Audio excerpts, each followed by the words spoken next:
Hey my good friends, Sam Haymart with Test Driven TV. The all-new 2022 Ford Maverick is taking the market by storm and it hasn't even arrived yet, and that's because it's a new pickup truck starting at $20,000. But the interior of this truck has a lot of stories to tell, not only in its colors, its fashion, but in its features. So we're going to take a deep dive right now.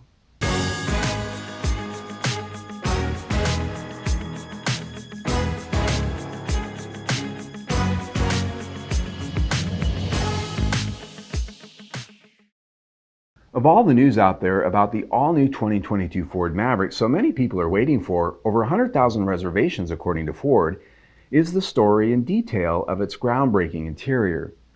Built to sell starting at $20,000, Ford could have left buyers bare here, but instead have created a feature-packed and fashionable cabin that the more we've learned is quite remarkable. I recently had the opportunity to interview Ford's Scott Anderson, Maverick Interior Design Manager, about some of the backstory to what has become the Maverick interior colors, design, and major features. The first thing I wanted to know was how was it they landed upon a blue interior theme for all trim grades?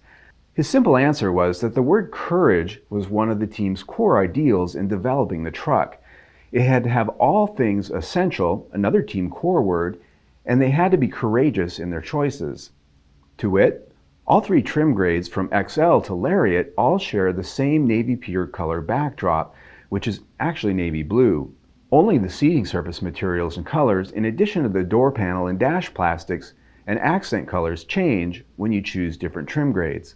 Part of this inspiration came from Rob Branchow, Maverick colors and materials designer, visiting a shoe store while on his lunch break and coming across a high fashion pair of Levi's shoes in navy blue with tan gold accents. Those shoes came back to the office with them, and the rest is history. That pair of shoes inspired the Maverick Lariat, which gets a navy pure backdrop with a beautiful saddle brown and bronze color accent theme throughout. These heightened color contrasts go along with more technical and comfort features throughout. There's no question it's a theme you just don't see everywhere in the car world. The Maverick XLT shares the same navy pure backdrop but gets a bolder and more colorful palette of materials that includes grays in the seating materials and bright orange accents throughout, along with stone white trim on the doors and dash that looks like popular solid surface countertops. The XLT will be the top-selling mainstream model, and with it comes the look and feel of sports and camping gear that you might come across at a Bass Pro Shop store. Even the base XL, with its black onyx seat trim and combination of black and gray plastics, will have the two-tone theme with navy pure at the base of all materials. Scott Anderson shared that while the navy pure color themes might be bold, the team didn't want to create just another black or tan interior just because the truck was meant to be cheap. Here, they wanted to create a place that was special in spite of its low base price. I also asked Scott that if cost was such a major concern during development, why did Ford design an entirely new interior for the Maverick instead of just using cabin parts and pieces from the Ford Bronco Sport or Escape, upon which it shares its architecture? After all, designing from scratch has more cost to it. He explained the Maverick's interior was designed to be a lot less expensive to manufacture by creating all of the parts of bare-bones plastic instead of the padded and molded parts in fake leather patterns that surround you in other Ford products. The takeaway here is that if you tap on and feel most of the surfaces in the Maverick interior, you will find unapologetic hard plastic. What you're effectively looking at is the underlying backbones of many of the padded parts you see in other Ford interiors, finished out on their own to be seen and touched, saving weight and money. The only padded trim surfaces you'll find here are the door panel and center armrests, and they're pretty small at that. What they did do, however, is take a fresh design opportunity to create a lot of value in the way of versatility. There are, of course, all the nooks and crannies throughout to store your doodads, including the space next to the small touchscreen, instead of a large touchscreen. Money saved, versatility made.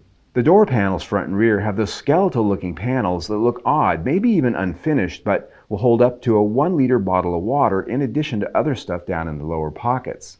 The big news really comes in the fit slots, which are found throughout the cabin that you can use to attach a myriad of accessories. Standing for Ford Integrated Tether System, the fit slots provide places at the back of the center console and under the rear seat for many different uses. Ford is providing a digital 3D file for the mount so that you can download it and use it to create your own accessory designs to print out with a 3D printer. This sounds hip, slick, and cool, and many of the examples Ford shows us are in fact 3D printings. There's a QR code in the vehicle and in the owner's manual where you can go to download the digital file. Presumably, there'll be a lot of crowdsourced accessories designed by hobbyists and professionals alike to download and print yourself from places like Thingiverse and other sites as time goes on.